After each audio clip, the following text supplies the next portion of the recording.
2024 సంవత్సరం కొరకు లేఖనంలో ఈ వచనాన్ని మనము ఉదయం చదువుకున్నాం. మీకా గ్రంథము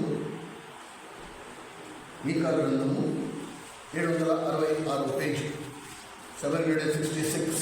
మీకా గ్రంథం 6వ అధ్యాయం 8వ వచనం. మీకా గ్రంథం 6వ అధ్యాయం 8వ వచనాన్ని ఉదయం నుండి ఈ లేఖనాన్ని మనము చదువుతూ వస్తున్నాం. మీరు గమనించండి, 6వ వచనం నుంచి ఒక అడుగు చూస్తే, ఏం తీసుకుని వచ్చి నేను యెహోవాను దర్శించును, ఏమి తీసుకుని వచ్చి మహోన్నతుడైన దేవుని సన్నిధిని నమస్కారం చేతును.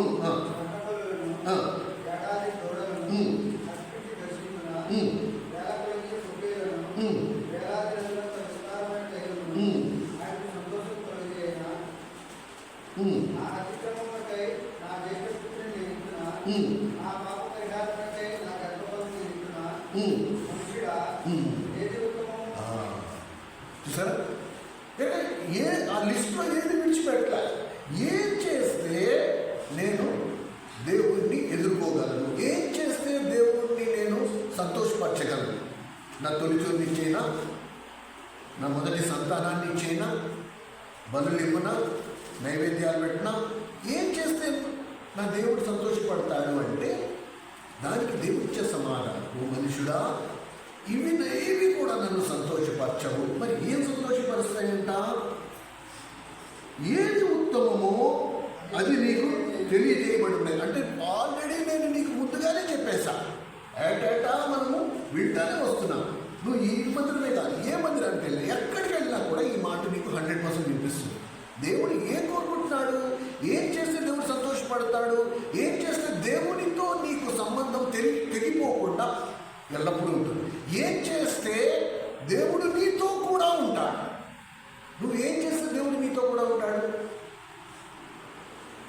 దానికి సమాధానం. ఏది ఉత్తమమో అది నీకు తెలియజేయబడి ఉన్నది. న్యాయముగా నడుచుకో.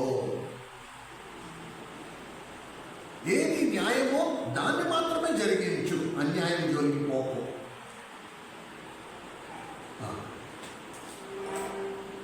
అంటే దేవుని నీతిని బట్టి, దేవుని వాక్యపు వెలుగును బట్టి, దేవుని మనస్సును బట్టి, దేవుని మాటను బట్టి ఏది దేవుడు చెప్తున్నాడో, ఏది న్యాయమో దాన్ని జరిగించు. అన్యాయంగా నడుచుకో.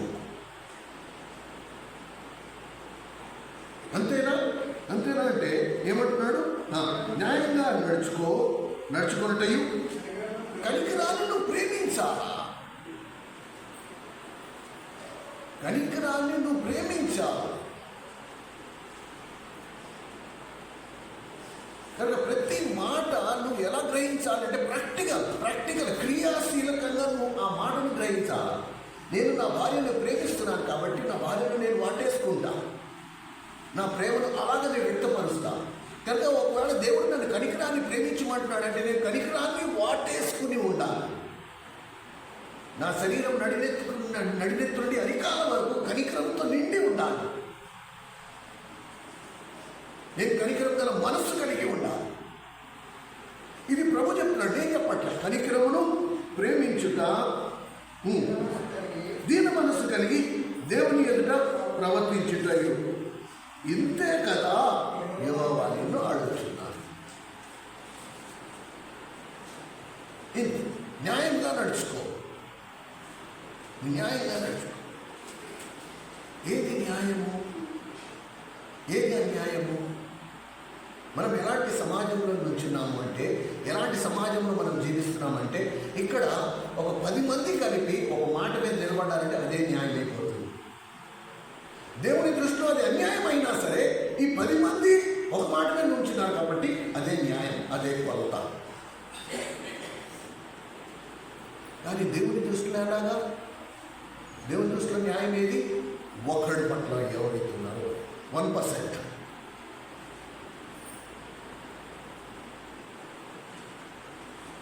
సమాజపరంగా చూస్తే మెజారిటీ ఒక 10 మంది ఒక మాట మీద నిలబడి ఉన్నారంటే అది చట్టం, అది న్యాయం.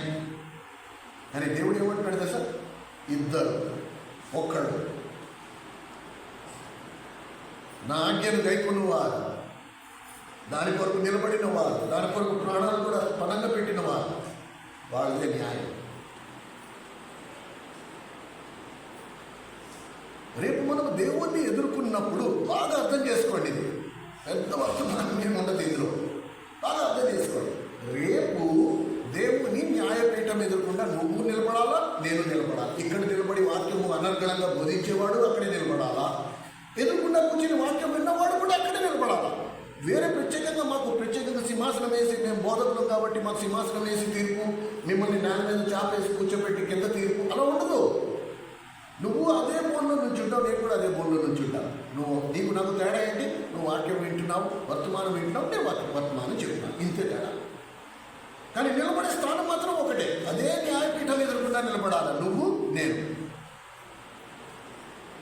ఇప్పుడు అక్కడికి వెళ్ళిన తర్వాత, అక్కడ న్యాయపీఠం ఎదుర్కొండా నిలబడిన తర్వాత నువ్వు ఆ దేవుణ్ణి ఎలా ఎదుర్కొంటావు, ఏం చెప్పి ఎదుర్కొంటావు, ఏం లెక్క చెప్తావు అక్కడ? దేవుడు ఏది ఉత్తమమో అది ఆల్రెడీ నీకు తెలియజేయబడి ఉన్నది. నీకు ఆల్రెడీ నేను చెప్పేశా, నాకు ఏది ఇష్టమో, ఏది ఉత్తమమో, ఏది నీకు క్షేమమో అది నేను ఆల్రెడీ నీకు తెలియపరిచా. ఇప్పుడు నువ్వు న్యాయపీఠం ఎదుర్కొంటే ఆ బోర్డులో నిలబడి నువ్వు నీ అకౌంట్ ఇవ్వాలంటే, నీ జీవితం గురించి నువ్వు చెప్పాలి. నీకు ఇచ్చిన ఈ ఆయుష్కాలంలో నువ్వు ఏం చేస్తావు? ఇప్పుడు ఏం చెప్తాం మనం? ఇన్ని ఆన్లైన్ ప్రేయర్లు చేశా, ఇన్ని ఆదివారాలు నేను నమ్మకంగా మందిరానికి వెళ్ళా, ఇన్ని రోజులు నేను ఉపవాసం ఉన్నా, ఇన్ని గ్రామాల్లో నేను స్వార్థ ప్రకటించా, ఇంతమందికి ప్రార్థన చేసి స్వస్థపరిచా, ఇంతమందికి నేను ప్రార్థన చేస్తే దెయ్యాలు వెళ్ళిపోయాయి. ఇవా మనం అక్కడ లెక్క చెప్పాల్సింది? ఇవేనా? కొత్త నిబంధనలో ఇది నూతన సంవత్సరంలో మిమ్మల్ని నిరుత్సాహపరచడానికి నేను చెప్పట్లే. Only thing is to make away. మీరు మెలకు చైతన్యం మీకు రావాలని చెప్పు. మన ఆత్మీయ జీవితము మనం అటెండ్ అయిన మీటింగ్ల వలన రాదు, మనం విన్న వర్తమానాల వలన రాదు. No, absolutely not. దేవుని మాటను నేను గ్రహించి నా వ్యక్తిగత జీవితము ఆ దేవుని వాక్యానికి ఎంత దూరత్వం ఉందో దాన్ని నేను తగ్గించుకుంటూ ఆ వాక్యము నా జీవితం కింద మారాలి. అది మోస్ట్ ఇంపార్టెంట్. ఒకవేళ ఇదే లిస్ట్ నేను చెప్పాలి అనుకుంటే, నేను ఫలానా చోట మీటింగ్ ఉన్నా సరే కాలినడక నీళ్ళు వచ్చా, నీ వాక్యము నేను ప్రేమించా, నీ సేవకులు నేను భోజనాలు పెట్టా, మందిరంలో నేను చాలా పని చేశా, ఇవి ఏవి అక్కడ కౌంట్ అవ్వవు. ఒకవేళ కౌంట్ అయిన పాలనైతే మత్తయి సువార్త 7వ అధ్యాయం 21-22 వచనాల్లో వాళ్ళు వచ్చారు. అయ్యో ప్రభా, మేమెవరో నీకు తెలీదా? ఏం మాట్లాడుతున్నావు ప్రభా? మా వీధిలో నువ్వు మీటింగ్ పెట్టావు, ఆ రోజు వచ్చావు, గుర్తుందా నీకు? పేరున మా తల మీద చేపెట్టి ప్రార్థన చేశావు. నువ్వు వెళ్ళిన తర్వాత మేము పొందిన శక్తితో మేము ఎన్ని దెయ్యాలు ఎలగొట్టాం, ఎన్ని అద్భుత కార్యాలు మేము చేశాం, ఎంతమందికి ప్రార్థన చేసి స్వస్థపరిచాము. లిస్టు 1 కాదు 2 కాదు, ఇవన్నీ మేము చేశాము. మేము ఇన్ని చేసినా కూడా అక్రమము చేయవారు మీరెవరో నాకు తెలియదు, నా ఎదురండి. వీళ్ళు ఎవరు వీళ్ళు? దేవుని వాక్యములో ఉన్న సత్యాన్ని ఎరిగి ఉండి పాపమును అభ్యాసము చేసుకున్నవారు. They have practised sin. సత్యం తెలిసి కూడా ఇది పాపమని తెలిసి కూడా ఆ పాపము జరిగించిన వారు.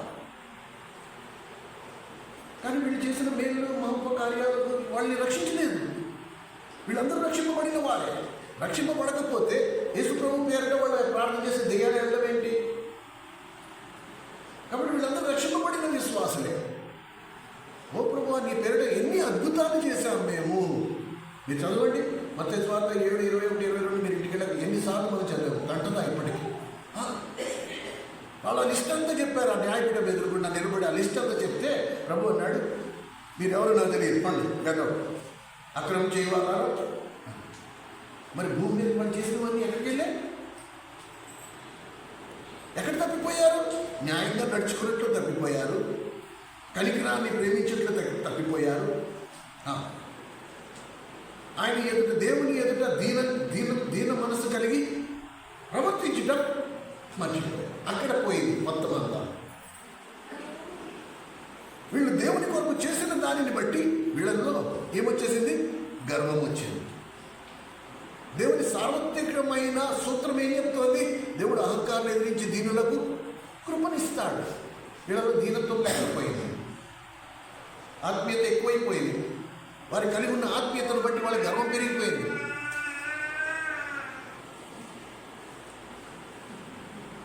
వాళ్ళలో గర్వం పెరిగిపోయింది. తద్వారా ఏమైంది? దేని కొరకు వాళ్ళు ఇవన్నీ చేశారో అదే వాళ్ళకి దక్కకుండా అయిపోయింది. కనుక నేను ఇది మనము ఈ 2024 సంవత్సరంలో దీన్ని మనం గురిగా పెట్టుకుందాం. న్యాయంగా నడుచుకునటం, కనికరాన్ని ప్రేమించటం, అలాగే దీన మనసును కలిగి ఉండటం. ఇవి 3 ఈ సంవత్సరం అంతా. ప్రేమ సోదర సహోదరి, నేను మీకు రాసిస్తా. ఇవి కనుక మీరు మనస వాచాకరమైన అభ్యాసం చేసుకుంటే క్రీస్తు సారూప్యంలోకి 101% నేను మార్పు చెందే అవకాశం ఉంది. రేపు పరలోకం మనం ఎత్తబడతామా లేదా, వీటన్నిటి కొరకు స్పష్టమైన లేఖనాలు ఉన్నా లేకపోయినా ఒక్క లేఖనం మాత్రం చాలా స్పష్టంగా ఉంది. మనం ఇంకా ఏమవుతామో అది ఇంకా ప్రత్యక్షపరచబడలేదు, కానీ ఒకటి మాత్రం దగ్గర, ఆయన ప్రత్యక్షమైనప్పుడు ఆయన ఎలాగున్నాడో మనమందరం ఆయనను పోలి ఉందము. ఇది మాత్రం 1 యోహాను 3:2 వెరీ క్లియర్. ఆయన పోలి ఉందాం అంటే మన స్వరూపం మారిపోతుందా? కాదు, నో. మన క్యారెక్టర్, మన వ్యక్తిత్వం, ఈ శరీరంలో ఉండే వ్యక్తిత్వం, వాని స్వభావం, వాని ఆలోచన, వాని ప్రవర్తన, ఇవి క్రీస్తు స్వరూపంలోకి వస్తాయి, ప్రభువులకు మారుతాయి. అండ్ ప్రభు క్యారెక్టర్ ఎలా ఉంది? న్యాయముగా నడుచుకునుట, కనికరాన్ని ప్రేమించుట, దీన మనసులై జీవించుట. ఈ 3 ప్రభులో ఉన్నాయి. కనుక వాళ్ళు నిజంగా ప్రభుని ప్రేమించిన వాడు అయితే ఈ 3 విషయాలు నువ్వు నేను రోజు రోజుకి ఎదిగే అవకాశం కోసం మనం ఎదురు చూస్తాం. We need to grow. చాలా స్పష్టమండి, చాలా స్పష్టం. పరిశుద్ధాత్మ దేవుడు మన మందిరంలో ఉన్నాడు కనుక అన్న ఏది ధ్యానించాడో నాకు తెలియదు, కానీ నేను మాత్రం ఈ మలాకి మీకా గ్రంథం 6వ అధ్యాయం 8వ వచనం నేను ధ్యానిస్తూ వచ్చాను. ఇటీవల కాలంలో జగన్ గారు ఒక వర్తమానాన్ని, ఈ వచనాన్ని మనకి గుర్తు చేశాడు. ఇంతకు ముందర మనం ఆల్రెడీ దీన్ని ధ్యానించాం. కనుక ఈ సంవత్సరం ఆఖరిలో, కొత్త సంవత్సరంలో పరిశుద్ధాత్ముడు ఇది మళ్ళీ నా దృష్టి, నా ధ్యానానికి తీసుకొచ్చాడు. ప్రభు కోరేది ఇది, ప్రభు కావాల్సింది ఇది. అందుకని ఏది ఉత్తమమో అది ఆల్రెడీ నీకు తెలియజేయవచ్చాడు. నువ్వు దాన్ని పాటిస్తావో లేకపోతే నీ సొంతమైన ఆత్మీయత నువ్వు సొంత గిరి తీసుకుంటావో అది నీ ఇష్టం. కానీ నేను మాత్రం కోరేది ఇదే, న్యాయంగా నడుచుకుంట, కనికరాన్ని ప్రేమించుట, దీని మనసులే ప్రవర్తించుట. ఇవి 3 మోస్ట్ ఇంపార్టెంట్ అండి. ఇవి 3 మోస్ట్ ఇంపార్టెంట్. మనం ఎలాంటి సమాజంలో ఉన్నామంటే, ఈ సమాజంలో దాడులు తప్పవండి. నువ్వు ఎవరి జోలికి వెళ్లకుండా ఉన్నా సరే నీ మీద దాడి మాత్రం 100% జరుగుతుంది. ఎవరో కూడా నీ మీద రాయి మాత్రం వేస్తారు. మనం అలాంటి సమాజంలో ఉన్నాం. నిన్నే నేను పెద్దోడితో వాళ్ళతో ఈ తరం పంచుకుంటూ వచ్చాను. దక్షిణ భారతదేశంలో ఉన్నాం, మన వరకు ఇంకా రాలే. మీరు ఉత్తర భారతదేశంలో చూడండి, మణిపూర్లో అక్కడక్కడ క్రైస్తవులు చిత్రహింసలు ఎంతమందిని చంపేశారు కూడా. మన వరకు రాలేదు, కానీ 100% ఒక రోజు అయితే వస్తుంది. నువ్వు ఎంత సాధువు అయ్యి నీ ఇంట్లో నువ్వు ఉన్నా, ఎవరి జోలికి వెళ్ళకపోయినా సరే నీ మీద రాళ్ళు వచ్చి పడ్డం మాత్రం గ్యారెంటీ 100%. అలాంటప్పుడు నువ్వు ఎలా నడుచుకోవాలి? వాటి కొరకు దేవుడు నిన్ను నన్ను సిద్ధపరుస్తున్నాడు. మనం ఎలాంటి సమాజంలో ఉన్నాం? మన మీద దాడి జరిగితే వెంటనే మనం ఏం చేస్తాం? మన కండబలాన్ని చూపిస్తాం. మన వాళ్ళందరినీ ఫోన్ చేసి పిలిపించుకుంటాం. వాళ్ళందరూ మన పక్షం పోరాడాలనుకుంటాం. కానీ దేవుని దృష్టిలో న్యాయంగా నడుచుకుంటా అంటే ఏంటి? దేవుని దృష్టిలో న్యాయంగా నడుచుకోవడం అంటే ఏంటి? ఏం చేస్తే న్యాయంగా నడుచుకున్నట్టు అవుతుంది? ప్రభు ఏం చేశాడు? 2 దినవృత్తాంతముల గ్రంథము 20వ అధ్యాయం. 2 దినవృత్తాంతముల గ్రంథం 20వ అధ్యాయం. త్వరగా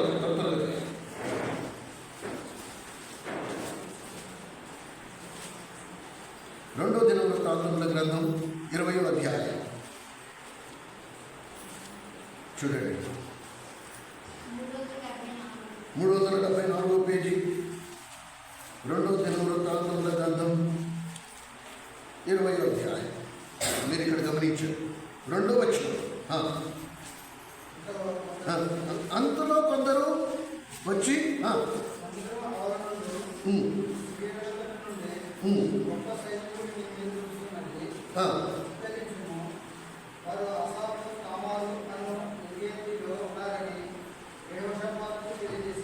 యెహోషాపాతు రాజు సరిహద్దుల అవతల నుండి గొప్ప సైన్య సమూహము దండెత్తుకుని వస్తుంది యుద్ధానికి. ఇప్పుడు యెహోషాపాతు ఎవరు? దేవుని కుమారుడు, దేవుని మీద ఆధారపడేవాడు, దేవుని నమ్ముకున్నవాడు. యెహోషాపాతు చరిత్రలో ఒక్క యుద్ధం కూడా ఓడిపోయిన దాఖలాలు లేవు. ఏ యుద్ధానికి వెళ్ళినా గెలుచుకుని వచ్చాడు. అలాంటి యెహోషాపాతు శత్రువు పొలిమేరల్లో పొంచి ఉంది, దాటి లోపలికి వచ్చేస్తుంది, దాడి చేయడానికి వస్తుంది అన్నప్పుడు ఎలా ఉండాలండి? తన సైన్యం అంతటిని సిద్ధపరచుకోవాలా? యుద్ధానికి వెళ్ళాలా? ఏమైనా కొత్త ఏంటి? ఇంతకుముందు ఎన్నో యుద్ధాలు గెలిచాడు. ఒక్క యుద్ధం కూడా తన జీవిత కాలంలో ఓడిపోయిన దాఖలాలు లేదు. అన్ని యుద్ధాలు యెహోషాపాతు గెలుచుకుంటూ వచ్చాడు. ఎలా గెలిచాడో అది ఇంపార్టెంట్. ఇప్పుడు ఎలా గెలిచాడు చూడండి. 12వ వచనం. మా దేవా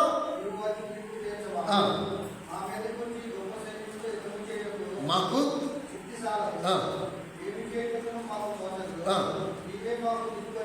3 విషయాలు గుర్తుంచుకో. న్యాయంగా నడుచుకోవడం అంటే ఏంటి?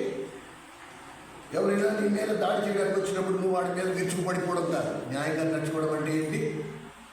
మాకు శక్తి చాలదు, దిక్కు తోచదు, నీవే మాకు దిక్కు. ఈ 3 అనుభవాలు ఎప్పుడు మర్చిపోవద్దు.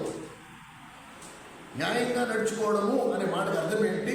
నేను క్రీస్తును ధరించుకున్నాను కనుక, దేవుడిని నమ్ముకున్నానని మనం అందరం చెప్పుకుంటున్నాము కనుక, నేను న్యాయంగా నడుచుకోవడం అంటే ఏంటి? నేను ఎవరితో గొడవ పడను, ఎవరితో తగు పెట్టుకోను. నేను నాకు అన్యాయం జరుగుతోంది, ఎదుటివాడు నన్ను మోసగించేస్తున్నాడు, అయినా నేను వాటితో గొడవ పెట్టుకోను. మోసం చేశాడు కదా, నాకు దేవుడు చూసుకుంటాడు, విడిచిపెడతాను. నేను వాటితో గొడవతాడు.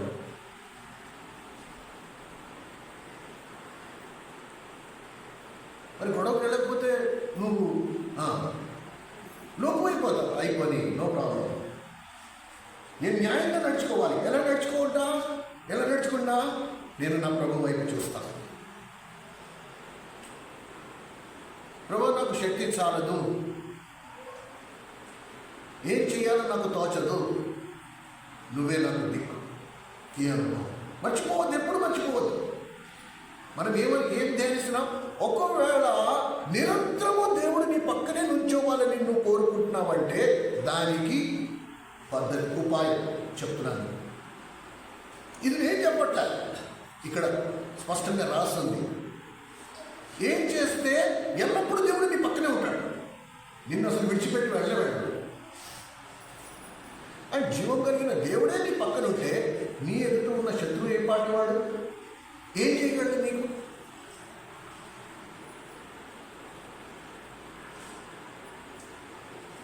కనుక ఇది మనం ఫస్ట్ అర్థం చేసుకోవాలి అని చేసి చూడండి, అది కూడా చూద్దాం. ఇలా చదువుకుంటూ కిందకు వస్తే 17వ వచనం, ఈ యుద్ధంలో మీరు కొట్లాడవలసిన నిమిత్తమే లేదు. ఈ యుద్ధంలో మీరు అసలు కొట్లాడవలసిన నిమిత్తం, ఇది దేవుడు అంటున్నాడు. సైన్యము మీ మీదకు వచ్చినా మీరు యుద్ధము చేయవలసిన అవసరమే లేదు. ఎందుకు లేదు? చదవమ్మా.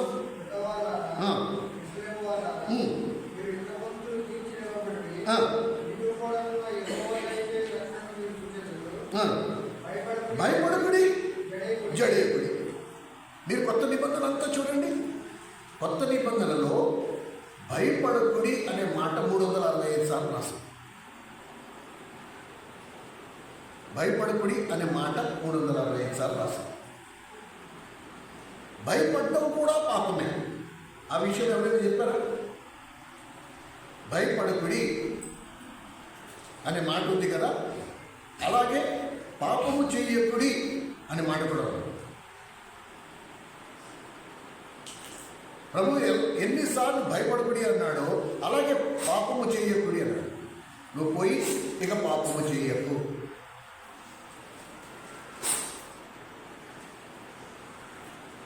ఈ సత్యాలను బట్టి మనకి ఏమర్థమవుతుందంటే అసలు ఫస్ట్ విజయము మనదే. ఎలాంటి విజయము? యుద్ధము చేయకుండా విజయం మనదే. ఈ సంగతి మన శత్రువు కూడా తెలుసు. కనుక నువ్వు యుద్ధము చేయవలసిన నిమిత్తం అసలు నువ్వు యుద్ధమే చేయక్కర్లే. నువ్వు ఊరికే నిలుచుండి చూడు. 46వ కీర్తన 10వ వచనంలో కీర్తనకారుడు అన్నాడు, మీరు నిలుచుండి నేనే దేవుడినని తెలుసుకొనుడి. మీరే కండబలం అండబలం మీరే చూపించుకోకల్లా. మీరు కామ్గా నిలుచుంటే చాలు. నేను చెప్తాను, నేను చేయాల్సింది నేను చేస్తాను. కనుక మనము ఈ విషయం, ఈ 3 సంగతులు ఎప్పుడు మనం గుర్తుంచుకోవాలి. నాకు శక్తి చాలదు, నాకేం చేయాలో తోచదు, నువ్వే నాకు దిక్కు, నేను నీ వైపే కళ్ళెత్తి చూస్తున్నాను అన్ని పరిస్థితుల్లో. అలా చేసినప్పుడు ఏమవుతుంది తెలుసా? మీకు ఇంకొక వచనం చూపిస్తాను ఇక్కడ.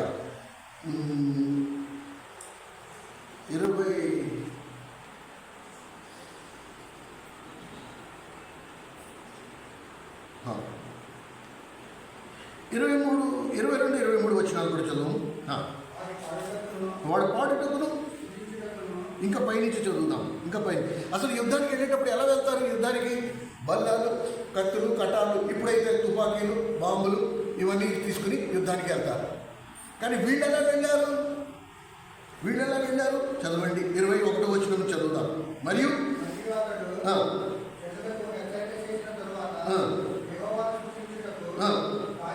గాయకులను ఏర్పరచు.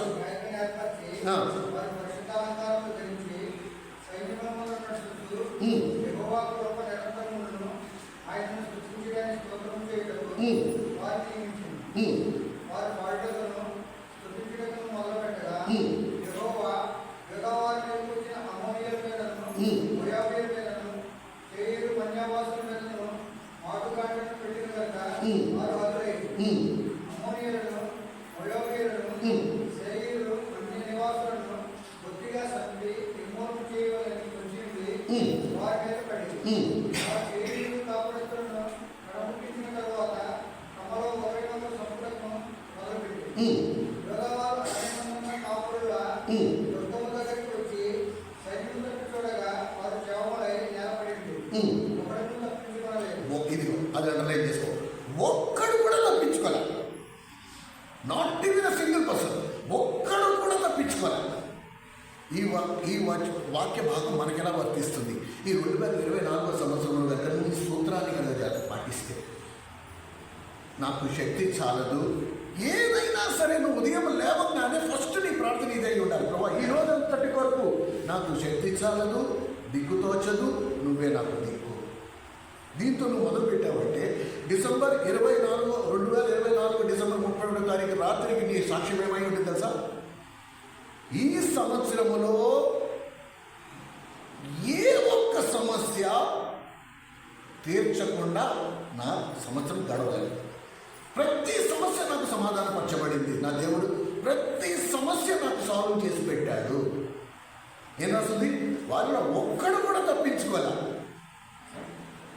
వారిలో ఒక్కడు కూడా తప్పించుకోలే. కనుక 2024లో నా జీవితంలో ఒక్క సమస్య కూడా సమాధానం లేకుండా ఉండదు. ప్రతి సమస్యకి నాకు దేవుడు సమాధానం ఇస్తాడు. దేవుడు చూసుకుంటాడు.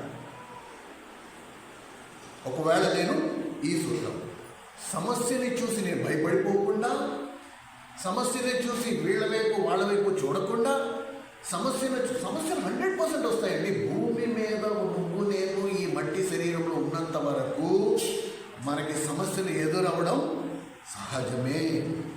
సమస్యలు లేకుండా ఉండవు. ప్రభు ఉన్నప్పుడు ప్రభుకు కూడా సమస్యలు వచ్చాయి.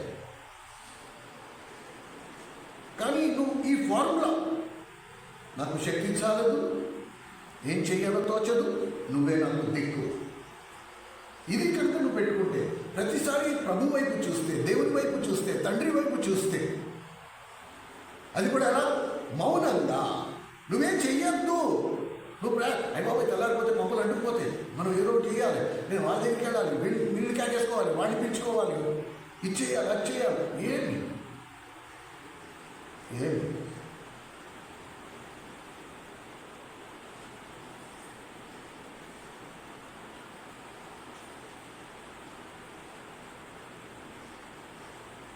మౌనంగా ఉంటుంది. రోగాన్ని మోస్తాను, నువ్వు నన్ను ఈ మూడు నాకు నేర్పించావు. ప్రభు సమాధానం ఇస్తాడు, ప్రభు చూసుకుంటాడు, ప్రభు నీకు చెప్తాడు, దానికి సొల్యూషన్ ప్రభు చూపిస్తాడు. కానీ నీ వైఖరి మాత్రం ఈ విధంగా ఉండాలి. మనము పోరాడున్నది రక్త మాంసములతో కాదు. మనం పోరాడుతుంది రక్త మాంసంతో కాదు, నో, అంధకార సంబంధమైన చీకటి శక్తులతో. కనుక సాతాను ఏం చేస్తాడు? నీ దగ్గర ఉన్న ఆయుధాలన్నీ, నీ విశ్వాసం అంతా, నీ అభిషేకం అంతా, నీ ఆత్మ నింపుదలంతా కూడా వృధా అయిపోవడానికి ఏం చేస్తాడు? జనాన్ని అలా గిల్లి నీ మీద పంపిస్తాడు. నువ్వు దేవుని నమ్ముకున్న సంగతి కూడా మర్చిపోయి నువ్వు విచ్చుకు పడిపోతావు చూడు, నీకు సాతాను మీద పట్టు వదిలిపోతుంది. ఫినిష్. ఇవాళ మీకు ఒక మంత్రం చెప్తా. ఒకవేళ కనుక అది నువ్వు తీర్మానించు, నేను రక్త మాంసంతో పోరాడు అంటే, మనుషులు ఎవరితో కూడా నేను గొడవ పడను, వాళ్ళు నాకు అన్యాయం చేసినా నేను గొడవ పడను, నేను మౌనంగా భరిస్తాను. అప్పుడు నువ్వు చేసే 2 ముక్కల ప్రార్థన, యేసు నామములో గర్దిస్తున్నానంటే సాతాను నీ నుండి పటాపంచు. మనము ఆ శక్తిని, అభిషేకాన్ని, ఆత్మ నింపుదలను ఈ నీతో పెట్టుకుని నీతో గొడవలాడి నేను అరిచి ఇవంతా బెజ్జాలంటా వెళ్ళిపోతుంది. చెప్పారు కదా, దేవుడు నింపడానికి ఆతృతతో ఉన్నాడు. తన ఆత్మశక్తితో నిన్ను నింపుతాడు. గుర్తుపెట్టుకో. మరి దేవుడు నిన్ను తన ఆత్మతో నింపుతాడు, అందులో డౌట్ లేదు. అసలు నువ్వు నింపబడాలి అనే నీకున్న ఆసక్తి కంటే నిన్ను నింపాలనే ఆసక్తి దేవునికి ఎక్కువ ఉంది. కానీ నీ పాత్ర నిండా బెజ్జాలు ఉన్నాయి. ఎలా బెజ్జాలు పడ్డాయి అవి? నోటి మాట వలన. నీ నాలుక ఎలా వాడుకోవాలో అలా వాడుకోకపోవటం వలన, నీకు ఇష్టం వచ్చినట్టు వాడుకున్నట్టు వలన ఆ పాత్రకి ఏమైపోయింది? బెజ్జాలు పడిపోయినాయి. ఒక దూషణ మాట పలికావు, బెజ్జం పడింది. గట్టిగా అరిచావు, బెజ్జం పడిపోయింది. కనుక ఫస్ట్ నువ్వేం చేసుకోవాలి? ఆ బెజ్జాలన్నింటి పూడ్చుకోవాలి. లేకపోతే దేవుడు ఎంత నింపినా సరే ఆ బెజ్జాలంటే మొత్తం బయటికి పారిపోతుంది. అసలు దేవునికి శక్తే లేదు. దేవుని శక్తి లేకపోతే ఏమవుతుంది? చిన్న సమస్య వచ్చిందా, గుండెదాడ, పొడుగు, వయసు పెరిగిపోయిందంటే హార్ట్ అటాక్, గుండెపోటు. అని దేవుని శక్తితో నింపబడి ఉన్నాను, నేను దేవుని ఆత్మతో నింపబడి ఉన్నా, నన్ను ఎవ్వరూ కదల్చలేరు. ఏ దుర్వార్త, నీతిమంతుడు దుర్వార్తకు జడియడు అని రాస్తాడు. ఏ దుర్వార్త నన్ను కదల్చలేదు.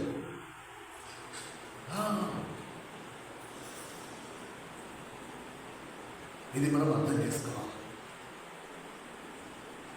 భూమి మీద నువ్వు నేను జీవించే జీవితానికి ఆత్మ నింపుదల అవసరం. మీరు ఎఫెసీ 5:18 ఆత్మపూర్ణులై ఉండుడి అని రాశారు. దేనికి ఆత్మపూర్ణులై ఉండాలా? దేనికి? ఎందుకు దేవుని ఆత్మతో నింపబడి ఉండాలా? మీరు ఎప్పుడైనా గ్రహించారా? ఎందుకు ఆత్మపూర్ణులై ఉండాలా? మీరు అపోస్తల కార్యంలో 5వ అధ్యాయంలో చూస్తే వాళ్ళకి గొడవలు వచ్చేసాయి. గొడవలు వస్తే అపోస్తలులు ఏమన్నారు తెలుసా? ఆహారము వడ్డించేవాడు కూడా దేవుని ఆత్మతో నింపబడి ఉన్నారు. భూమి మీద వాక్యానుసారమైనటువంటి, జాగ్రత్తగా వినండి, భూమి మీద వాక్యానుసారంగా క్రైస్తవ జీవితాన్ని నువ్వు జీవించాలంటే అది కేవలం నువ్వు దేవుని ఆత్మతో నింపబడితేనే తప్ప నువ్వు అలాగా జీవించడం అసాధ్యం, ఇంపాసిబుల్. భార్యాభర్తలు అన్యోన్యంగా కాపురము చేయాలంటే దేవుని ఆత్మతో నింపబడాలి, లేకపోతే అసాధ్యం. ఇది నేను చెప్తున్నానా? మీరు చూడండి. ఎఫెసీ పత్రిక 5వ అధ్యాయం 18వ వచనం.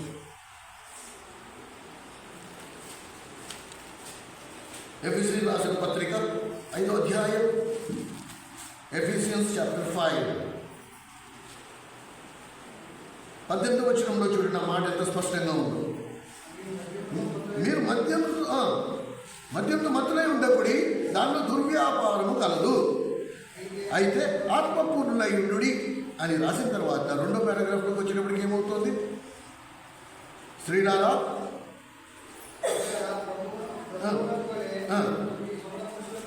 లోబడి ఉండుడి క్రీస్తు అన్నారు కనుక. ఇప్పుడు దీన్ని బట్టి మనకి ఈ సీక్వెన్స్ బట్టి దేనికి నేను ఆత్మతో నింపబడాలి? నా భార్యతో నేను అన్యోన్యంగా కాపురం చేయాలంటే నేను ఆత్మపూర్ణుడై ఉండాలి.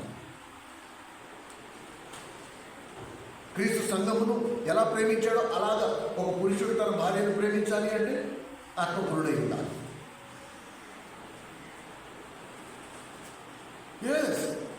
ఈ లోకములో దేవుడు కోరుకున్నట్టు క్రైస్తవ జీవితాన్ని నువ్వు నేను జీవించాలి అంటే మనం ఆత్మపూర్ణులై ఉండాల్సిందే. దేవుని ఆత్మపూర్ణత లేకుండా ఈ భూమి మీద మనం క్రైస్తవ జీవితం జీవించలేము. It is impossible. మిమ్మల్ని మీరు మోసపరచుకోవద్దు.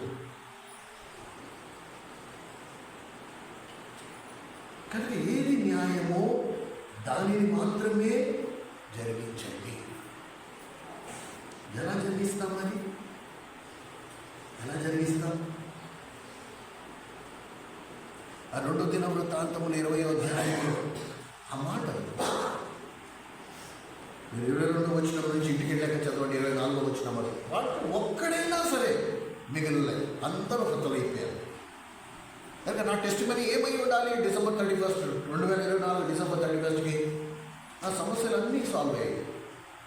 ఏ ఒక్క సమస్య లేదు అలాగా నిలిచి ఉండలేదు. ఎందుకంటే నా ప్రభు నాకు తోడుగా ఉన్నాడు. వెరీ ఇంపార్టెంట్ లెసన్ అండి. Very very important lesson.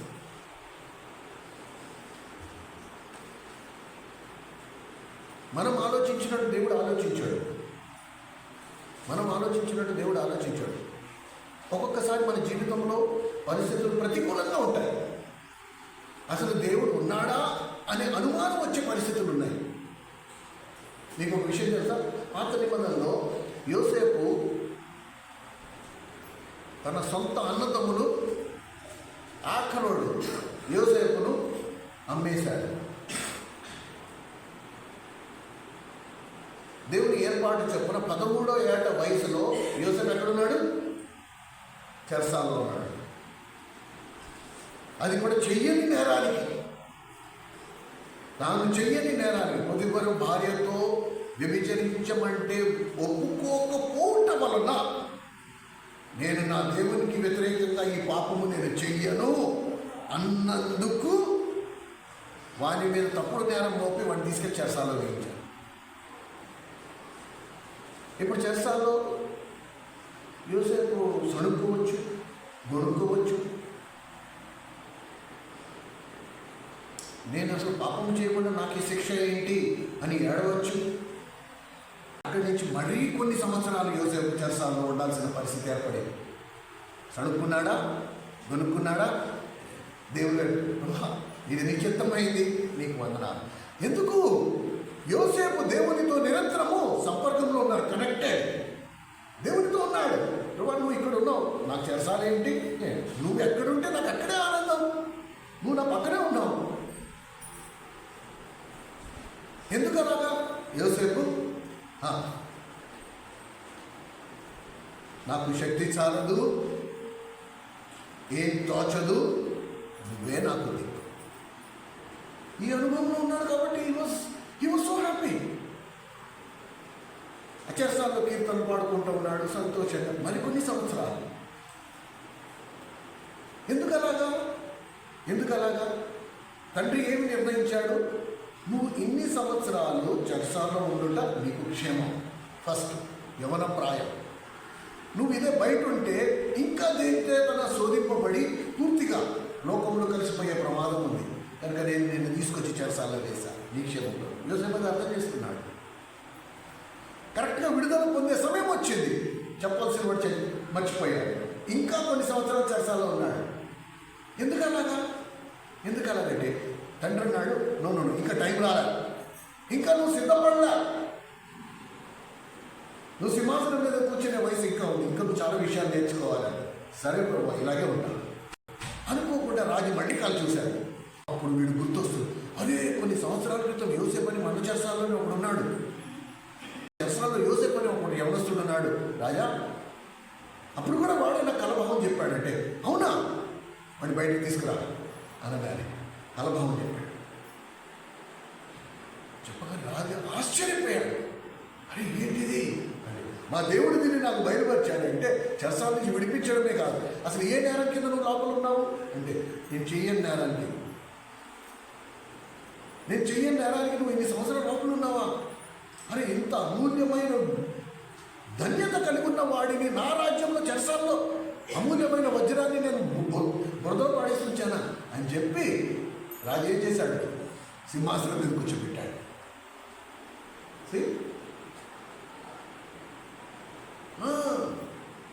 దేవునికి ఒక సమయం ఉంటుంది. అందుకనే పరిస్థితులు మన జీవితంలో ఒక్కొక్కసారి ప్రతికూలంగా ఉంటాయి. కానీ దేవుడు ఏమన్నాడు? యెషయా గ్రంథం 55వ అధ్యాయం 8వ వచనంలో, నా మార్గములు మీ మార్గములు వంటివి కావు, నా తలంపులు మీ తలంపులు వంటివి కావు, మీరు అనుకున్నట్టు నేను అనుకో. 2024 సంవత్సరం అంతట్లో కూడా మన జీవితంలో అనేక పరిస్థితులు మనకి ప్రతికూలంగా ఉండొచ్చు. కానీ నువ్వు భయపడద్దు, జడవద్దు, దేవుని వైపు చూడు, దేవుని సన్నిధిలో వేచి ఉండు. ప్రభు చూసుకుంటాడు, ప్రభు చేస్తాడు.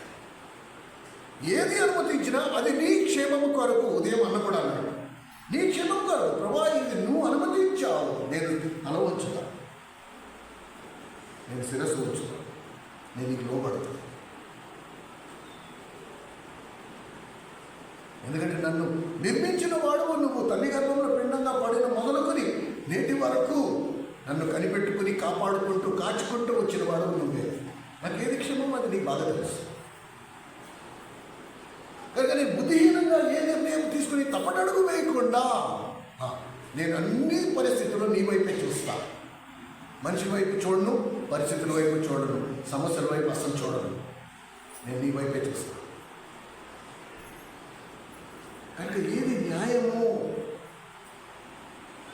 దాన్ని జరిగించు. ఇక్కడ మనము అందరం నేర్చుకోవాల్సిన రెండో అతి ముఖ్యమైన పాఠం, అందరూ నా వైపు చూడండి ఒక్కసారి. ఒక్కొక్కసారి మనం ఎదుర్కొన్న మనుషులు, మనము ఉన్న సహవాసం, మన శ్రేయభిలాషులు అవ్వచ్చు, మన బంధువులు అవ్వచ్చు, మన మిత్రులు అవ్వచ్చు, మన పిల్లలు అవ్వచ్చు. మనకి తెలిసే వాళ్ళు తప్పు చేశారు, మనకి వ్యతిరేకంగా తప్పు చేశారు అనుకుందాం, పోనీ మనకి నష్టం చేశారు. అప్పుడు మనం ఎలా ఉండాలి? నువ్వు చేసిన పని వల్ల నాకు నష్టం వచ్చింది, ఆ పని నువ్వు తెలిసే చేశావు. నేనంటే నీ తిట్టగా నా మీద నీ కోపం ఉండో ఏదో ఒక విధంగా నువ్వు తెలిసే ఆ పని చేశావు. ఇప్పుడు నేను ఎలాగ డీల్ చేయాలి. దాన్ని ఎలా వ్యవహరించాలి నేను? ఇది రెండో పాఠం. ఒకటి న్యాయంగా నడుచుకోవడం, రెండోది కనికరాన్ని ప్రేమించడం. కనుక ఈవేళ నువ్వు నాకు తెలిసే నాకు నష్టం చేసినా సరే నేను నిన్ను ప్రేమిస్తాను, నీ మీద నేను కనికరం చూపిస్తాను. వెరీ ఇంపార్టెంట్ అండి. అండ్ మన ఈ మట్టి శరీరంలో ఉన్నంత వరకు మనకు అది చేత కానే కాదు. ఎందుకంటే వాడు మనకి చేసిన నష్టం మనకి భూతద్దన కనబడుతూ ఉంటుంది.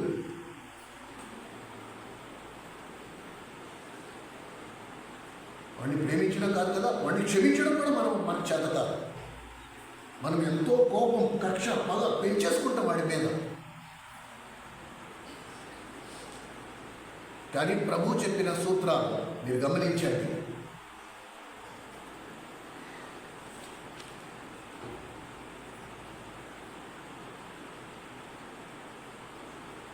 కొండ మీద ప్రసంగంలో ప్రభు అన్నాడు,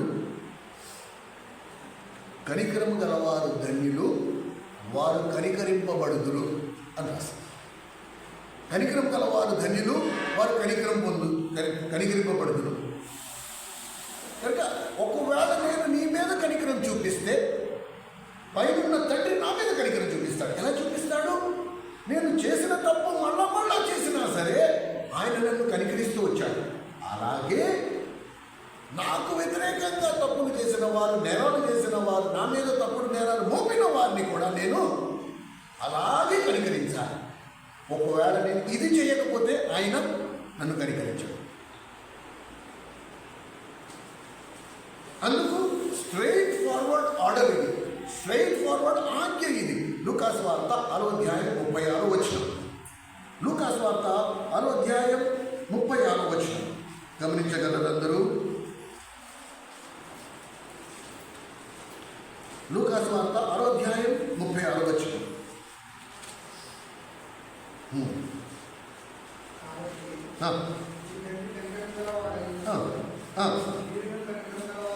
ఉండుడి, తీర్పు తీర్చకుడి, అప్పుడు మిమ్మల్ని గురించి తీర్పు తీర్చబడదు.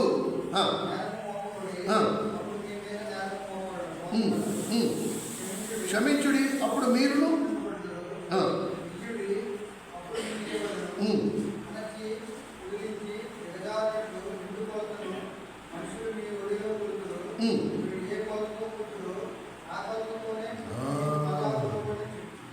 ఎంత స్పష్టం.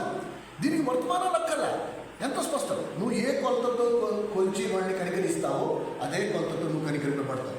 నువ్వు వాడిని ఆ పద్ధంతా ఒక బియ్యం గింజంత కనికరం నువ్వు వాడి మీద చూపించావు అనుకో, తండ్రి కూడా నీకు బియ్యం గింజంత కనికరమే చూపిస్తావు.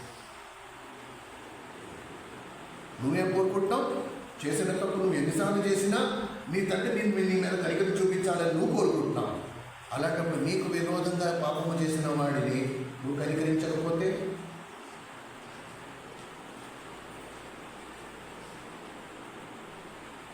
మీకా గ్రంథంలో ఏం రాశాడు? కనికరాన్ని నువ్వు ప్రేమించమంటున్నాడు. దీన్ని నువ్వు క్రియాశీలకంగా చూడు. ప్రేమించిన వారిని మనం ఏం చేస్తాం? వాటేసుకుంటాం. మనం ఎవరిని ప్రేమిస్తామో వారిని గట్టిగా వాటేసుకుంటాం. కనుక ఇప్పుడు కనికరాన్ని నేనేం చేయాలా? గట్టిగా వాటేసుకోవాలా. నా నుండి కనికరం అసలు బయటికి, నా గుప్పిట్లో నుంచి, నా కోగిట్లో నుంచి కనికరం అసలు వేరు కానే కాకూడదు. కానీ మనం కనికరపడే విషయంలో ఎంత ఆలస్యం చేస్తాము. నీకు తెలియదన్నా? నీకు తెలియదు.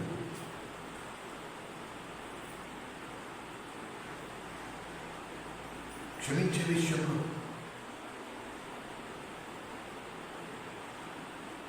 ప్రభు ప్రార్థన నేర్పించేటప్పుడు ఏమన్నాడు? తండ్రి, ఏమని ప్రార్థన చేయమంటున్నాడు? తండ్రి, మా అపరాధులను మేము క్షమించినట్టు మీరు మా అపరాధములను క్షమించండి.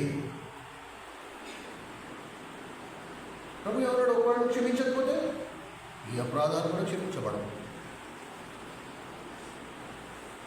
నీ విస్తారమైన రుణం క్షమించాడు. నువ్వు బయటికి వెళ్ళి నీకు ఎవరు 50 రూపాయలు 100 రూపాయలు రుణం ఉన్న వాడిని ఫిల్ట్ పట్టుకుని వాడి దగ్గర వసూలు చేస్తా ఉంటే ఏమన్నాడు? వాడిని వెనక్కి పిలుపు. వాడు ఎంత రుణం మాఫీ అయిందో దానికి వడ్డీతో సహా వసూలు చేయడమే కాకుండా వీడిని బాధించు వారికి అప్పగించు. ఎంత భయంకరం. ఎంత భయంకరం. ప్రేమ సహోదరుల సహోదరి, కరుణాభావము, కనికరమన్నా కరుణ అన్న రెండు ఒకటే. పాత నిబంధనలో ఒక నియమం ఉంది. దేవునితో నీకు ఎడతెగని సహవాసము ఉండాలి అంటే నీ జీవితంలో, నీ హృదయంలో కరుణాపీఠము నువ్వు ఏర్పరచుకోవాలి. నిర్గమకాండంలో దేవుడు అన్నాడు, మీరు నా కొరకు ఒక కరుణాపీఠమును, బంగారముతో చేసిన కరుణాపీఠమును మీరు సిద్ధపరచవలను. దాని కొలతలు అవన్నీ చెప్పిన తర్వాత అన్నాడు, నేను నిర్గమకాండము 25వ అధ్యాయం, నిర్గమకాండం 25వ అధ్యాయం. త్వరగా తీయాలి.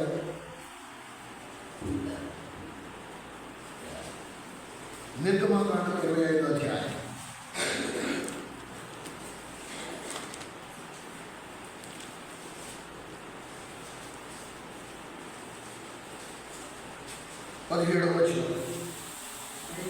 మరియు నువ్వు మేలుగు బంగారముతో కరుణాపీఠమును చేయవలెను.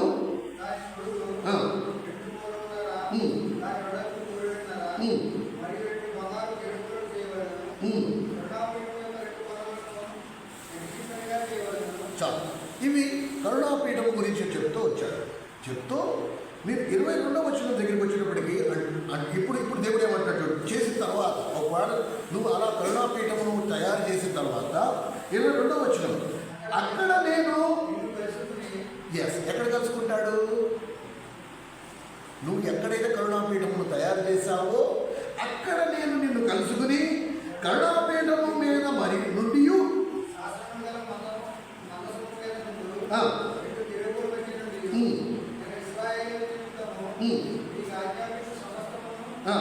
నీకు తెలియజేశాను. ఇంగ్లీష్లో ఎలా ఉంది తెలుసా? ఇంగ్లీష్ బైబిల్ ఎలా రాస్తుంది తెలుసా? నువ్వు నాకు సిద్ధపరిచి ఆ కరుణాపీఠము మీద నుండి నేను నిన్ను కలుసుకుని నీతో మాట్లాడేదను అని రాశాను. There I will meet you and talk to you. కనుక ప్రతి వ్యక్తి తన హృదయంలో ఒక కరుణాపీఠాన్ని సిద్ధపరచుకోవాలి. ఎందుకు సిద్ధపరచుకోవాలి? దేవుడు ఒకవేళ నాతో కలవాలి అనుకుంటే ఆ కరుణాపీఠం మీద నుండే కలుస్తాడు. ఒకవేళ నాలోనే ఆ కనికరం లేదు అంటే దేవునికి నాకు సంబంధం ఉండదు. దేవుడు నిరంతరము నాతో మాట్లాడాలి, దేవుడు నిరంతరము నాతో ఉండాలి అనుకుంటే మాత్రం నా హృదయంలో నేను కరుణాపీఠాన్ని సిద్ధపరచుకోవాలి. దేవుడు కరుణాపీఠం మీద నుండి మాత్రమే నాతో కలుస్తాడు. దేవుడి కరుణాపీఠం మీద నుండి మాత్రమే నాతో మాట్లాడతాడు. కనుక కరుణతో నిండి ఉన్న హృదయం నేను ఎల్లప్పుడూ కలిగి ఉండాలి.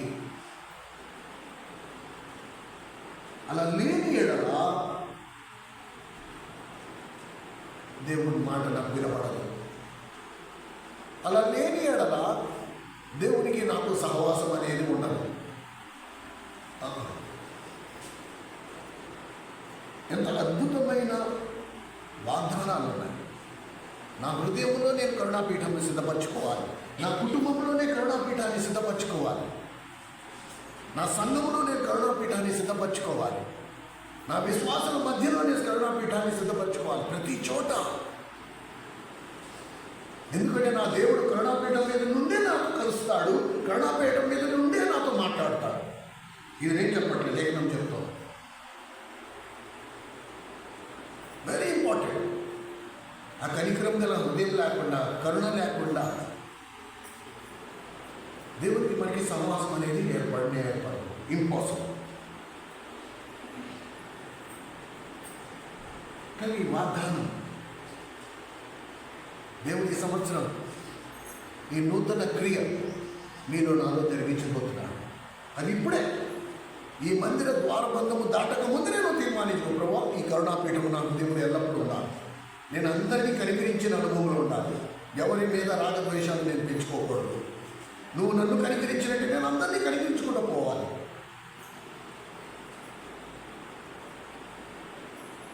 యెషయా గ్రంథం 43వ అధ్యాయం.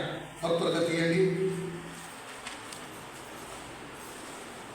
యెషయా గ్రంథం 43వ అధ్యాయం.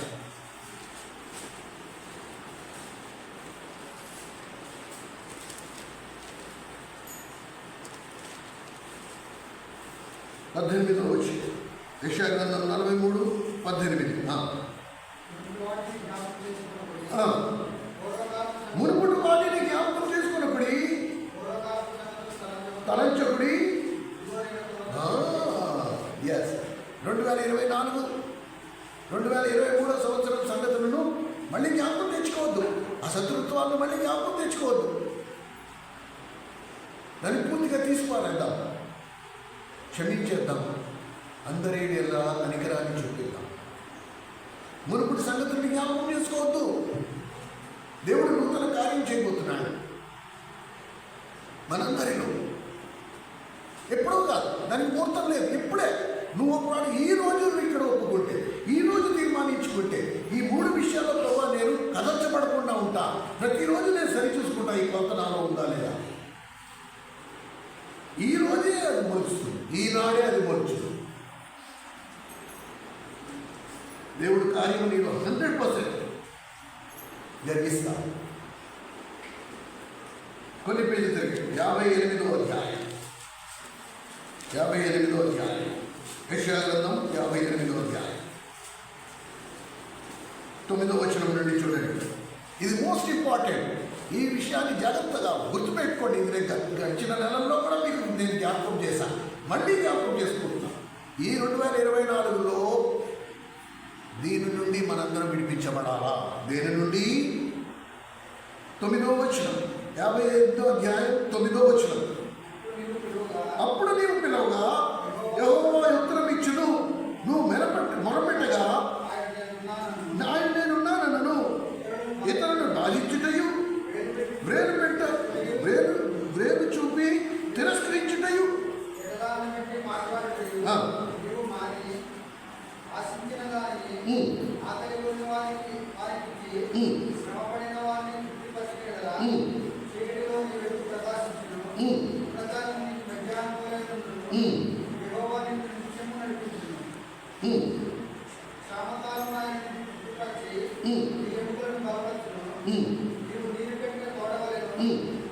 ఎల్లప్పుడూ కూర్చుండు నీటి ఊటవలను ఉండెదవు.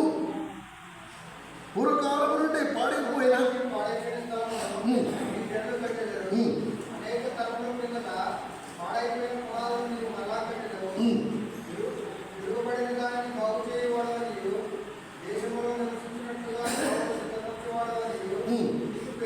ఇవన్నీ చివరి వరకు వాగ్దానాలే.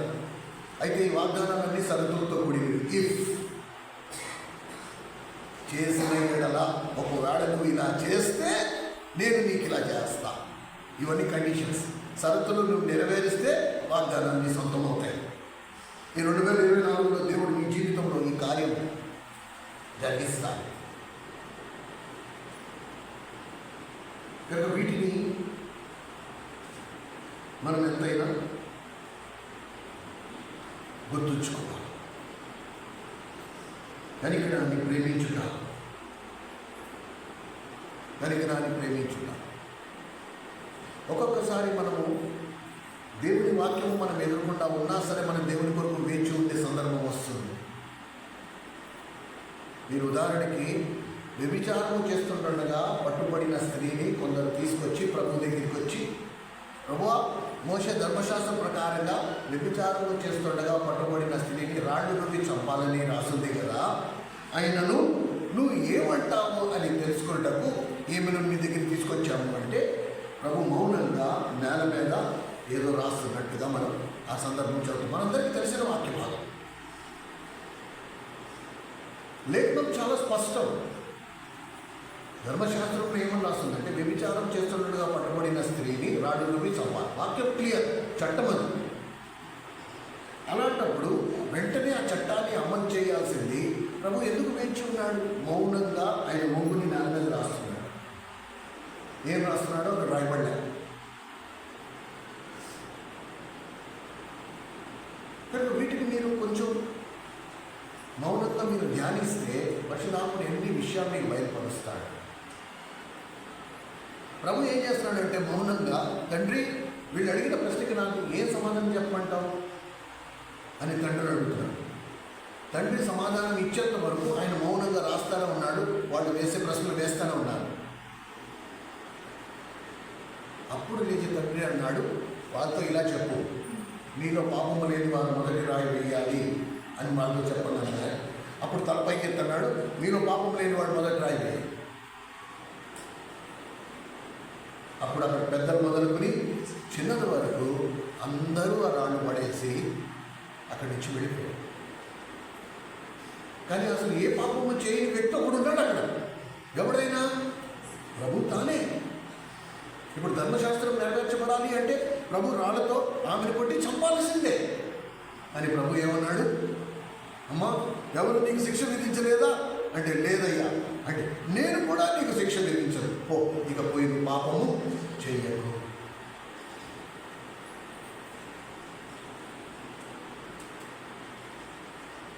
Mercy triumphs over judgment.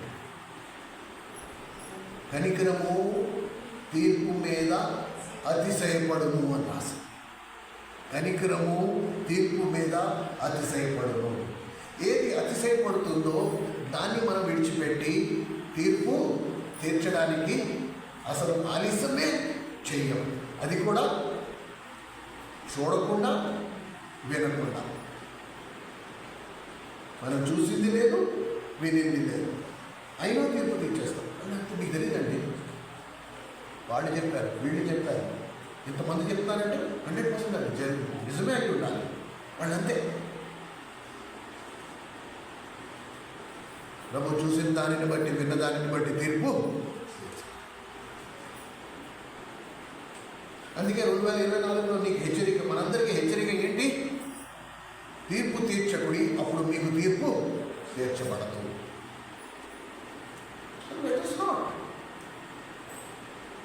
మన తీర్పు తీర్చదు. మీరు ఇలా ఉన్నారు, ఆ మాటలోనే తీర్పు. మీరు ఇలా ఉన్నారు, ఇలా ఉండదు. నో, అరే బాబు, వాక్యంలో ఇలా ఉంది అంతే, నువ్వు చూసుకో, అది నీ పని.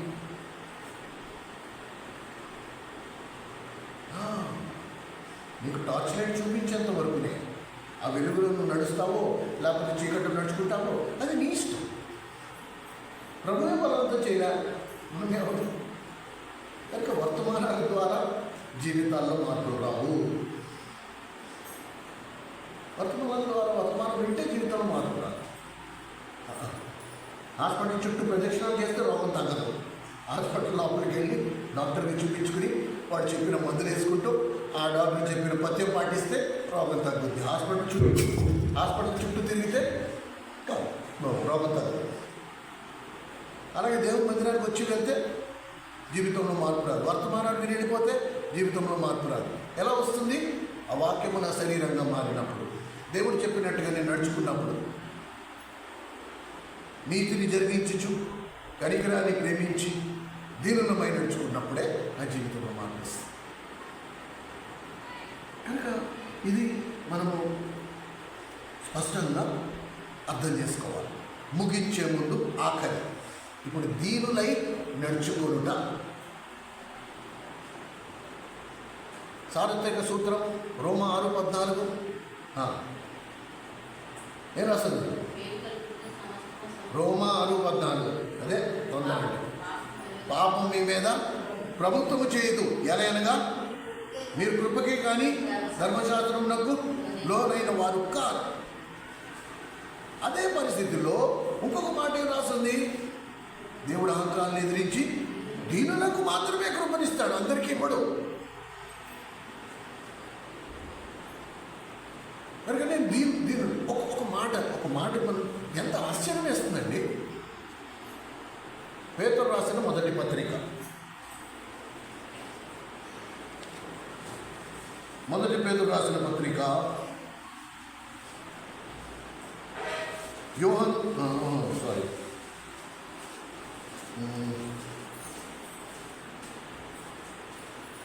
పేతురు రాసిన మొదటి పత్రిక 5వ అధ్యాయం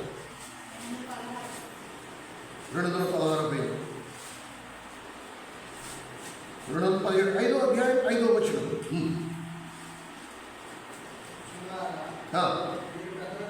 మీరు పెద్దలకు లోబడి ఉండుడి, మీరందరూ ఎదుటివాని ఎడల దీన మనసు అణు వస్త్రము ధరించుకొని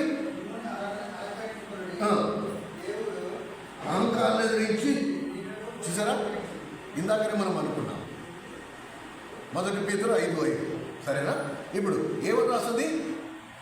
మందిరానికి మనం అందరూ మందిరానికి వస్తున్నాం. ఆడవాళ్ళు అయితే చీరలు, పైనుంచి కింద వరకు వస్త్రాలు ధరించి, మగవాళ్ళు అయితే ప్యాంట్లు, షర్ట్లు, కొంతమంది లుంగీలు కట్టుకుని వస్తారు. తప్పు లేదు, అందులో తప్పేమీ లేదు. తప్పు ఎందులో ఉంది? ఒకవేళ నువ్వు ఏం కట్టుకోకుండా వస్తేనే తప్పు. అవునా కదా? అవునా కాదా? కరెక్ట్ వేడుక కరెక్టేనా? ఒకవేళ అసలు ఒంటి మీద మనం బట్టలు వేసుకోకుండా వస్తే అది ఎంత పాపం, అది ఎంత అసహ్యంగా ఉంటుంది అసలు చూడడానికి.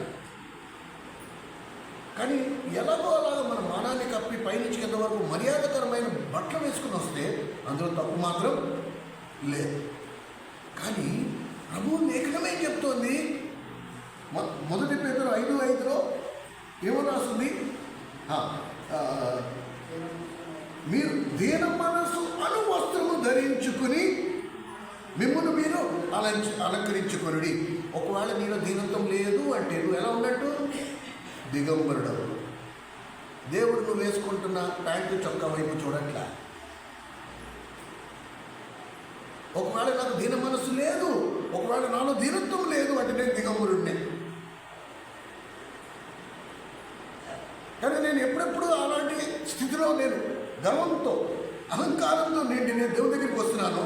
అప్పుడప్పుడు దేవుడు నన్ను చూడలేకపోతున్నాను. నా భావం అదేంటి? ఒంటి మీద గుడ్డ లేకుండా అలా సిగ్గు, అసలు సిగ్గు లజ్జ ఉందా నీకు? అది ఒంటి మీద గుడ్డ లేకుండా ఎలా వచ్చింది? నేను చూడలేకపోతున్నా, బాగా బయటికి పోను. ఇప్పుడు అర్థమవుతుందా దీన మనసు ఎంత ఇంపార్టెంట్? దీన మనసు ఎంత ఇంపార్టెంట్ అర్థమవుతుందా? దేవుడు ఎప్పుడు కృప చూపిస్తాడు అంటే, దేవుడు అహంకారం అయితే దీనులకు కృప చూపిస్తాడు. కనుక నిరంతరం నేను దీనత్వం అనే వస్త్రంతో కప్పబడి ఉండాలి.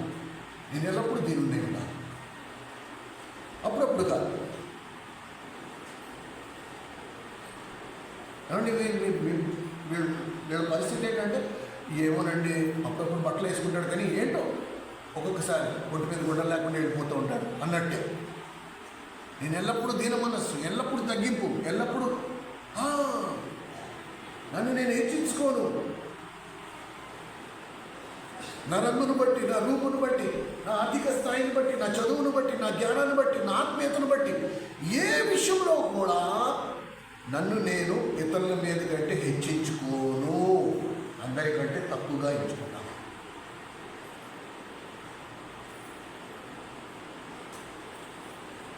అప్పుడు ప్రభు నాతో పాటు, దేవుని కృప నిరంతరం నాతో పాటు. 2024 ఈ కొలత పెట్టుకుందాం మనం. ప్రతి ఉదయాన్ని నేను లేవగానే ఫస్ట్ నేను ప్రార్థన చేయాల్సింది ఏంటి? ప్రభువా, ఈ దినమంతటి కొరకు నాకు శక్తి చాలదు, ఏం చేయాలో నాకు తోచదు, నువ్వే నాకు ఆలోచన చెప్పు. ఇంకా నీ వైపే నేను కనులెత్తి చూస్తాను. ఈ దినమంతటి నేను ఏ పని చేయాలన్నా, ఆడాళ్ళు వంట వండాలన్నా కూడా నాకు శక్తి చాలదు, ఏం వండాలో నాకు తోచదు, నీ వైపు కనులెత్తి నువ్వు చెప్పు, నేను అలా చేస్తాను. అసలు ప్రభు నీ పక్క నుంచి కదిలితే ఒట్టు. మగవాళ్ళైనా అంతే. ప్రభు ఈ దినమంతటి కొరకు నాకు శక్తి చాలదు, ఎక్కడికి వెళ్ళాలో నాకు ఆలోచన రావు, నీ వైపే కనులెత్తి నువ్వు చెప్పు, నేను చేస్తాను. లేకపోతే యుద్ధానికి వాళ్ళు పాటలు పాడుకుంటే వెళ్ళడం ఏంటండి? వాళ్ళందరూ వర్షంలో నుంచి అలా చూస్తూ ఉండగానే ఎదుర్కొంటే శత్రువులందరూ పిట్టలు రాలిపోయినట్టు రాలిపోవడం ఏంటండి? వీళ్ళకి ఒక్క చోట బొట్టు కారుకోకుండా విజయం వీళ్ళకి రావడం ఏంటండి? అంటే దేవుడు మనం అలాంటి సాక్ష్యం కలిగి ఉంటే ఈ 2024 సంవత్సరంలో ఒక్క సమస్య కూడా నాకు అన్సాల్వ్డ్ సమస్య తీరకుండా దాటనే డిసెంబర్ 31 తారీఖు వచ్చింది 2024 సంవత్సరం. నాకు ఒక్క సమస్యలో కూడా సమాధానం లేకుండా ఈ సంవత్సరం గడవలే. అన్ని సమస్యలు నాకు సాల్వ్ అయిపోయాయి. ప్రభు అన్నీ సాల్వ్ చేశారు. ఇది మన సాక్ష్యమై ఉండాలి, ఇది మన సాక్ష్యమై ఉండాలి. అలాగే ఈ 3 నీతిని జరిగించడం, కనికరాన్ని ప్రేమించడం, దీనులమై నడుచుకోవడం. ఈ 3 ఆ 3 ఇవి 2 సైడ్ బై సైడ్ పక్కన పెట్టి ప్రాక్టీస్ చేసుకుంటే 2024 సంవత్సరము ఒక విప్లవాత్మకమైన మార్పు తీసుకొస్తుంది నీలో నాలో. మరి ముఖ్యంగా ఎవరితో అయితే మనం 24 గంటలు ఉంటామో వాళ్ళతో ఇంకా ఎక్కువ కనికరం కలిగిన మనస్సు, ఓర్పు, సహనం. అండ్ జాగ్రత్త, మీ నాలుకను మీరు సాధుపరచుకోనలేరు. అందుకని పరిశుద్ధాత్మ అవసరం. ప్రభువా, ఈ నాలుక నా స్వాధీనంలో లేదు కనుక నన్ను క్షమించు. మీరు ఇంటికి వెళ్ళాక యాకోబు పత్రిక 3వ అధ్యాయం చదవండి. ఏ నాలుకతో మీరు ప్రభువుని ఆరాధిస్తారు అదే నాలుకతో మళ్ళీ మీరు దూషిస్తారు అని రాశారు.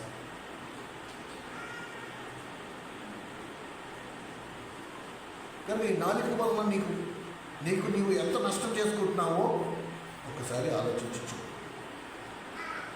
ప్రార్థన చేసుకుందాం. దయచేసి మోకరించండి.